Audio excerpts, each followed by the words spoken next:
Assalamualaikum warahmatullahi wabarakatuh.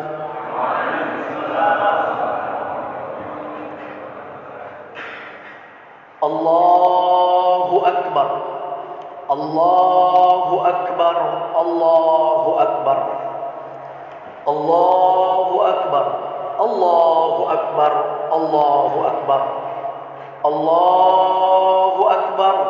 Allahu Akbar. Allahu Akbar. Allahu Akbar kabira walhamdulillahi katsira wa subhanallahi bukratan wa asila. La ilaha illallah wa la na'budu illa iyyahu mukhlishina lahuddin walau karihal kafirun. La ilaha illallah wahdah sadaqa wa'dah wa nasara 'abdah wa a'azza jundahu wa zamal ahzaba wahdah. La ilaha illallah wallahu akbar. Allahu akbar walillahil hamd. Alhamdulillahillazi ja'ala al-a'yada mawsiman lil khairat wa ja'ala lana fil ardi jami'an lil imarati wa zar'il hasanat. Ashhadu an la ilaha illallah wahdahu la sharika lah wa ashhadu anna Muhammadan 'abduhu wa rasuluh. Allahumma salli ala sayyidina Muhammadin wa ala alihi wa sahbihi ajma'in, amma ba'd. Faya ayyuhal mu'minina wal mu'minat ittaqullaha haqqa tuqatih wa la tamutunna illa wa antum muslimun. Wa'lamu anna yawmakum hadza yawmun 'azim wa huwa al-'Eidul Mubarak. Ahalallahu fiha lakumut ta'am wa harramas siyam. Wa qala ta'ala ya ayyuhallazina amanu taqullaha wal tanzur nafsum ma qaddamat lighad wattaqullaha innallaha khabirum bima ta'malun. Ma'asyiral muslimina wal muslimat rahimakumullah. Bersyukur kita kepada Allah atas segala limpahan karunia, nikmat, rahmat serta hidayah yang masih dicucurkan Allah Subhanahu wa taala kepada kita sampai detik ini. Di 1 Syawal ini Allah Subhanahu wa taala masih mencucurkan karunia, nikmat, rahmat serta hidayah. Diberikan kepada kita kesempatan yang bernama hidup dalam dunia ini. Ketika sudah banyak orang-orang yang berpulang ke rahmatullah, yang berharap ketika takbir itu berkumandang, mereka berharap berkumpul bersama anak dan istri tercinta, berharap berkumpul bersama sanak saudara. Tapi seiring ketika takbir itu berkumandang, dia pun meninggalkan alam yang bernama dunia ini. Ternyata orang-orang diberikan nikmat itu sedang berkumpul di mushola yang kita cintai ini untuk bertasbih, bertahmid, bertakbir, bermunajat kepada Allah Subhanahu wa taala. Sampai detik ini jantung kita masih bisa lagi berdegup, nadi kita masih bisa lagi berdenyut, helahan napas masih bisa lagi turun dan naik, kedipan mata masih bisa lagi terbuka tertutup. Itu menunjukkan bahwa Allah Subhanahu wa taala masih memberikan kita nikmat yang bernama hidup.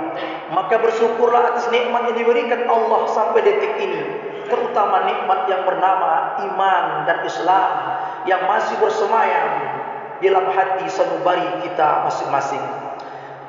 Dari itu, dengan ucapan alhamdulillahirabbil alamin, semoga mengantarkan kita menjadi hamba-hamba Allah yang pandai bersyukur ketika diberikan nikmat, pandai pula bersabar ketika diberikan Allah cobaan.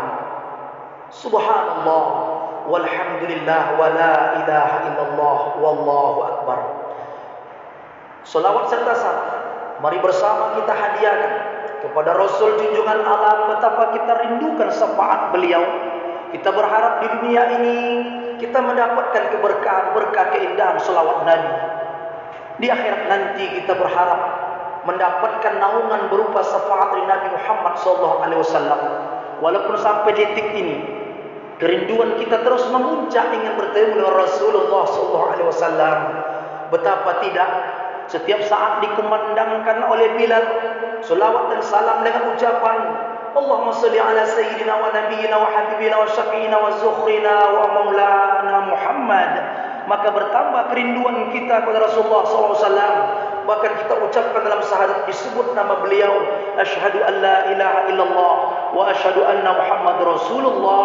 Tak pernah kita tatap bagaimana indahnya wajah Rasulullah yang berbinar indah bak purnama. Belum pernah kita menyalami bagaimana lembutnya perlakuan santunnya Rasulullah SAW. Bahkan dalam mimpi pun kita belum pernah bertemu dengan Rasulullah SAW. Kerinduan itu memuncak ketika sebagian kita belum pernah berziarah ke makam Rasulullah SAW. Maka satu-satunya harapan kita adalah nanti ketika berkumpul di padang mahsyar, saat itu tidak ada manfaat harta anak-anak, yauma la yanfa'u malun wala banun illa man atallaha biqalbin salim, kecuali siapa yang datang dengan hati yang selamat. Mudah-mudahan saat itu pun kita termasuk orang yang mendapatkan syafaatul uzma dari Nabi Muhammad sallallahu alaihi wasallam. Amin ya rabbal alamin. Ma'asyiral muslimin wal muslimat rahimakumullah. Melalui mimbar ini khatib berwasiat, marilah bersama kita berusaha untuk meningkatkan ketakwaan kepada Allah Subhanahu wa taala dengan cara melaksanakan apa yang telah diperintahkan oleh Allah. Berusahalah untuk dapat menjauhkan segala bentuk larangan Allah Subhanahu wa taala. Semoga nilai Ramadan yang dimaksudkan Allah Subhanahu wa taala dalam Quran surah Al-Baqarah 143 itu dengan la'allakum tattaqun benar-benar kita dapatkan, dan kemudian itulah yang menjadi bekal utama kita yang disampaikan oleh Allah lewat firman yang indah, wattaqullah, bertakwa kamu kepada Allah. Mudah-mudahan kita termasuk orang-orang yang bertakwa. Amin ya rabbal alamin. Ma'asyiral muslimin wal muslimat rahimakumullah. Pada hari ini, yakni hari raya Idul Fitri, Allah Subhanahu wa taala masih berikan kesempatan kepada kita untuk hadir dan dapat melaksanakan dengan tuntas amal-amal Ramadan, baik itu siam Ramadan ataupun qiyam Ramadan. Pada hari ini berbahagialah orang-orang yang bertakwa karena dapat meraih kemenangan setelah sebulan penuh berpuasa, menahan segala hawa nafsu, godaan dan cobaan, kemudian dibebaskan kita dari api neraka. Pada hari ini pun malaikat pun diturunkan Allah Subhanahu wa taala ke bumi untuk menyaksikan, meminta ampun kepada Allah Subhanahu wa taala, serta ingin berjabat tangan kepada orang-orang yang melaksanakan salat Idul Fitri. Rasulullah sallallahu alaihi wasallam bersabda, "Iza kana yaumul fitri yab'atsullahu al-malaikata fayahbituna ila al-ardi fi kulli biladin fayaqulun ya ummata akhruju ila rabbi karim fa iza farzu ila musallahum yaqulullahu ta'ala ishhadu ya malaikati inni qad ja'altu thawabahum ala siyamihim ridaya wa maghfirati." Apabila telah tiba hari raya Idul Fitri, Allah mengutus beberapa malaikat untuk turun ke bumi. Lalu malaikat-malaikat itu turunlah ke bumi seraya berkata, "Wahai umat manusia, keluarlah kalian dari rumah masing-masing untuk menghadap kepada Tuhan yang mulia." Maka apabila orang telah berkumpul di tempat salat hari raya, berfirman Allah Subhanahu wa taala, "Ishhadu ya malaikati, saksikanlah wahai para malaikatku, persaksikanlah oleh kalian bahwa pahala puasa mereka adalah keridhaan dan keampunanku." Subhanallah walhamdulillah wala ilaha illallah wallahu akbar. Ma'asyiral muslimin wal muslimat rahimakumullah. Maka berbahagialah hari ini kita dapat dipertemukan, didoakan oleh para malaikat. Nilai takwa itu menjadi satu kebajikan yang akan menyelamatkan kita dunia ini sampai akhirat nanti. Bukan hanya untuk laki-laki semata, juga untuk kaum muslimin muslimat, bapak-bapak, ibu-ibu, anak-anak muda, laki-laki dan perempuan, sebagian diberitakan Allah Subhanahu wa taala lewat firman-Nya yang menjadi renungan kita bersama dengan tema muhasabah diri di hari yang fitri dalam rangka menjaga nilai ibadah yang hakiki.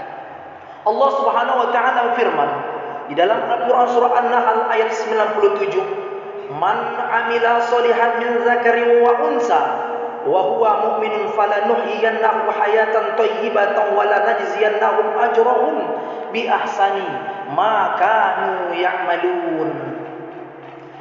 Barang siapa mengerjakan amal-amal soleh, baik laki-laki maupun perempuan dalam keadaan beriman, maka sesungguhnya kata Allah, kami berikan kepadanya kehidupan yang baik, dan sesungguhnya kami beri balasan kepada mereka dengan pahala yang lebih baik dari apa yang mereka kerjakan. Subhanallah, alhamdulillah, wa la ilaha illallah, wallahu akbar. Itulah tujuan puasa amal Ramadan yang telah kita lakukan, bahwa nilai takwa itu bila kita jaga dengan sesungguhnya, kita akan mendapatkan kebahagiaan, kebaikan dunia akhirat yang pada gilirannya selamat kita sampai menuju alam bernama akhirat, dimasukkan ke surga, dijauhkan dari siksa api neraka. Lalu bagaimana halnya dengan orang-orang yang tidak memanfaatkan Ramadan yang telah berlalu? Seiring Ramadan itu datang tapi dia tak mendapatkan ampun Allah. Seiring Ramadan itu telah berlalu, dia tetap dalam kemurkaan Allah. Seiring Ramadan itu telah berlalu, dia masih durhaka kepada kedua orang tuanya. Seiring dengan Ramadan telah berlalu itu, tetapi dia masih berada dalam kemaksiatan. Padahal hari-hari terus bertambah, jatah umur semakin berkurang, detik-detik mendekati sakaratul maut semakin dekat semata, tetapi dia semakin lupa. Maka diingatkan Allah Subhanahu wa taala tentang orang-orang yang demikian ini. Dalam Al-Qur'an surah Fatir ayat 37 menjadi muhasabah perenungan kita bersama. Wa hum yastarikhuna fiha Rabbana akhrijna na'mal shalihan ghairal ladzi kunna na'mal awalam nu'ammirkum ma yatazakkaru wa ja'akumun nadhir fadhuku fama lidh-dhalimin min nasir. Dan mereka berteriak dalam neraka, "Ya Tuhan kami, keluarkan kami dari neraka.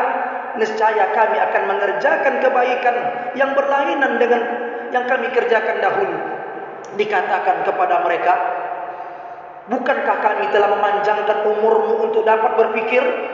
Padahal telah datang kepada memberi peringatan, maka rasakanlah azab. Bagi orang-orang yang zalim tiada seorang penolong pun." Subhanallah, walhamdulillah, wa la ilaha illallah, wallahu akbar.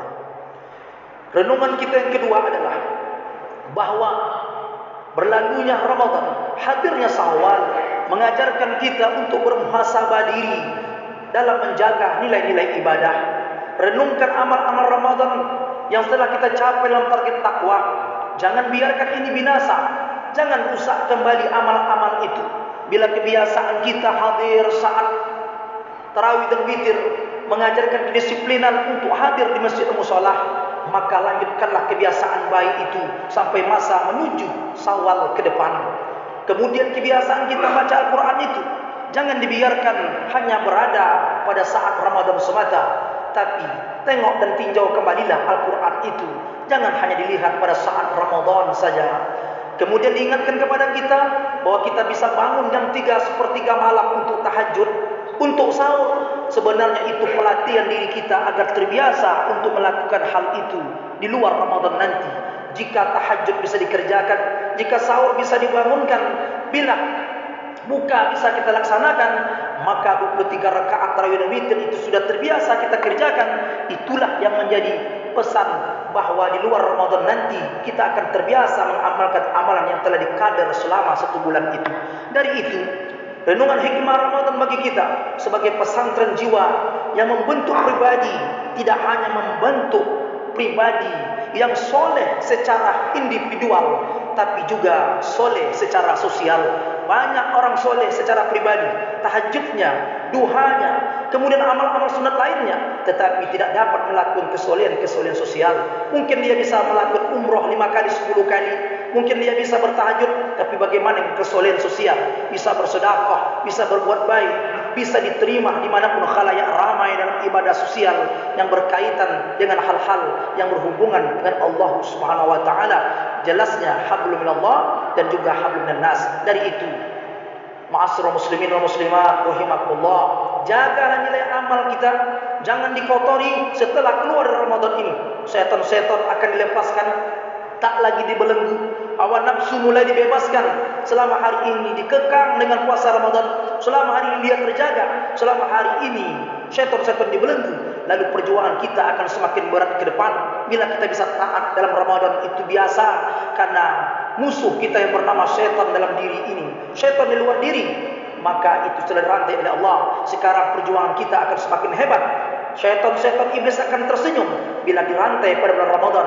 Ke depan dia dilepaskan, dia akan mencari segala cara untuk menghancurkan, binasakan anak cucu keturunan Adam agar rusak amal-amal kita. Syaitan tidak mencuri rumah kita, syaitan tidak mencuri anak dan istri kita, syaitan tidak mencuri suami kita, syaitan tidak mencuri properti yang kita miliki. Yang dicuri syaitan dalam diri kita adalah iman yang bersemayam dalam diri, yang selama ini kita jaga, kita pupuk, karena itulah yang sangat berharga sampai masa saat sakaratul maut. Itulah yang akan diintai-intai oleh syaitan jika berakhir nyawa ini keluar dalam keadaan su'ul khatimah. Tidak ada kegembiraan prestasi tertinggi bagi syaitan laknatullah kecuali berhasil menjerumuskan anak cucu Adam mati dalam keadaan tidak bertaubat, mati dalam keadaan terhapus amal, mati dalam keadaan tidak sempat mempersiapkan diri untuk berbekal. Dari itu Quran surah As-Sam ayat 9 sampai 10, Allah Subhanahu wa taala berfirman, qad aflaha man zakkaha wa qad khaba man dassaha. Sesungguhnya beruntunglah orang yang menyucikan jiwa itu, dan sesungguhnya merugilah orang-orang yang mengotorinya. Sucikan jiwa kita dengan amal-amal zikrullah, jangan kotori dengan berupa dosa. Kemudian Allah Subhanahu wa taala juga berfirman dalam surah Al-Ala ayat 13 ayat 4 sampai 14, qad aflaha man tazakka wa zakara isma rabbih fasalla. Sesungguhnya beruntunglah orang yang mensucikan diri dan dia ingat nama Tuhannya lalu ia salat. Ingat ma'asul muslimin wal muslimat rahimakumullah, ada golongan manusia yang celaka yang didoakan oleh malaikat Jibril, diaminkan oleh Rasulullah sallallahu alaihi wasallam. Maknanya bila Jibril yang mendoakan, maka doa itu tidak akan tertolak. Padahal doakan Jibril inilah umat Nabi Muhammad sallallahu alaihi wasallam. Lalu Rasulullah mengaminkan doa itu ketika khutbah. Rasulullah menginjakkan tangga 1, 2, 3 pada saat menyampaikan khutbah. Sahabat sebagian mendengar ketika disampaikan khutbah itu. Apa yang dikatakan oleh sahabat kepada Rasulullah sallallahu alaihi wasallam dengan pertanyaan, "Ya Rasulullah, laqad sami'na minkal yawma shay'an man kunna nasma'u." Qala inna Jibril alaihi salam arada li faqala ba'udha man adraka Ramadan, man adraka Ramadan falam yughfar lahu. Qultu amin. Falamma rafiqul saniyah qala ba'udha man zukirtu 'indahu falam yusalli 'alaik. Falamma rakitu thalitha qala ba'da man adraka al-abawahil kibar indahu aw ahaduhuma falam yudkhilahu jannata qala amin. Hadis riwayat Hakim. Rasulullah sallallahu alaihi wasallam ditanya oleh para sahabat, "Ya Rasulullah, sebagian kami telah mendengar sesuatu yang belum pernah kami dengar sebelumnya." Rasulullah sallallahu alaihi wasallam bersabda, "Ketika aku naik tangga pertama, Jibril muncul di hadapanku dan berkata, 'Celakalah orang yang mendapati Ramadan yang penuh berkah, tetapi ia tidak memperoleh keampunan Allah.'" Rasul berkata, "Amin." Ketika aku naik tangga yang kedua, Jibril berkata, "Celaka orang yang apabila disebut namamu, dia tidak berselawat kepadamu." Maka aku pun berkata, kata Rasulullah, "Amin." Ketika aku menaiki tangga yang ketiga, Jibril berkata, "Celaka orang yang mendapati ibu bapaknya yang telah tua, atau salah satu di antara keduanya, ayah atau ibunya yang masih hidup, tetapi tidak menyebabkan orang itu masuk ke surga." Maka aku berkata, "Amin." Pesan kepada kita bahwa 3 disebutkan Jibril ini adalah termasuk umat Muhammad sallallahu alaihi wasallam, bahwa orang-orang yang ada masuk ke Ramadan tapi dia tidak mau beramal Ramadan itu justru bermaksiat. Kemudian ada orang yang selalu sebutkan nama Nabi Muhammad tapi dia diam-diam pura-pura tak tahu. malas untuk berkata Allahumma sholli ala sayyidina Muhammad. Kemudian ada orang yang sampai Syawal ini bertemu dengan Syawal, tetapi masih memiliki ibu dan ayah atau salah seorang di antara keduanya, tetapi anak ini belum lagi dapat ampun Allah karena orang tuanya tidak ridha kepadanya. Hari ini mungkin ayah ibu kita masih hidup atau salah seorang telah meninggal dunia, kita kenal bagaimana kebaikan dan bagaimana pula perlakuan kita kepadanya. Apakah karena istri kita hari ini yang kita sayang, lalu kita lupa untuk berkasih sayang kepada ibu sudah lama tidak kita lihat, apalagi di masa-masa musim corona yang masa lama tidak berkunjung. Apakah hari ini orang tua yang hari ini sudah mungkin uban menabur, kulitnya sudah mulai mengendur sendirian di rumah tua, yang anak-anak 7, 8, 9 itu entahkah sampai menjenguknya atau tidak? Apakah orang tua yang hari ini dalam keadaan sunyi di masa tuanya, adakah anak-anak yang sedang lagi berkasih sayang dengannya? Pesan kepada kita untuk kita ingat, pernahkah bila terbayang oleh kita bahwa orang tua pernah membelikan setiap tahun baju baru yang kita pakai, hari ini siapa yang masih ingat bahwa kita pernah berikan setiap tahun mukena yang harus dipakai oleh seorang ibu dari tuanya, sampai masa sebelum kapan akan menyelimuti tubuhnya? Hari itu orang tua kita terlalu banyak menitikkan air mata, bersimbah darah, bahkan entah berapa kali dia tidak dapat sholat berjamaah karena tangisan seorang bayi yang dia asuh, yang dia jaga. Entah berapa lama dia merasa malu karena dibawakan ke undangan, tapi orang-orang menangkap tajam pandangan matanya, dia pun tidak jadi makan. Entah berapa kali dia tak dapat untuk sholat tahajud karena mungkin saat kita kecil, saat dia gendong dia sudah berwudu, lalu menitiklah air kencingnya untuk membasahi pakaiannya. Dia pun meninggalkan amal-amal itu karena menjaga anaknya, kasih sayang. Berapa kali dia tidak berpuasa, bahkan bayar fidyah dan qadahnya karena sayang kepada anaknya, bukan karena tidak mampunya dia berpuasa. Itu pesan kepada kita bahwa orang-orang berpuasa, orang-orang yang salat tarawih witir, orang-orang yang baca Quran, orang-orang yang menghidupkan sunnah amal Ramadan, orang-orang yang Syawal ini harus hadir lagi untuk melaksanakan salat berjamaah. Jika masih durhaka kepada orang tuanya, maka lekuk batu ibadah yang dilakukannya tidak diterima oleh Allah Subhanahu wa taala, maka dia pun akan menangis darah, tidak akan pernah kembali untuk dapat taatnya, kecuali dia minta ampun kepada Allah dan memohon maaf kepada kedua orang tuanya setelah menjaga orang tua yang penuh kasih sayang. Kaum muslim muslimat rahimakumullah, kiranya walaupun beberapa tahun ini, tahun-tahun terakhir kita terhalang untuk silaturahim mungkin kepada orang tua kita, sanak saudara, jiran tetangga, sahabat-sahabat, kemudian kawan seperantauan. Hari raya Idul Fitri kali ini, mari jadikan momentum untuk saling berkunjung, untuk bersilaturahim, bersalam-salaman dengan orang tua, sanak saudara, paman, bibi, dan orang-orang yang kita cintai.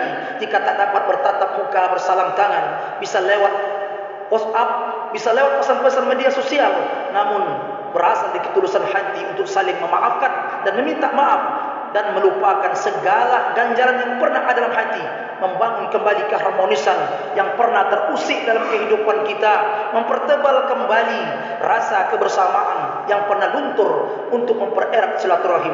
Silaturahmi bukan sekadar berjumpa, silaturahmi itu bukan hanya berjabat tangan, tetapi silaturahmi memiliki makna yang lebih hakiki. Silaturahmi memiliki aspek mental dan keluasan hati yang lebih besar daripada itu, bahwa silaturahmi merupakan tolak ukur dari keimanan seseorang. Makanya Rasulullah bersabda, "Man kana yu'minu billahi wal yawmil akhir falyasil rahimah." Barang siapa yang beriman pada Allah dan hari akhir, maka hendaklah hubungkan silaturahim.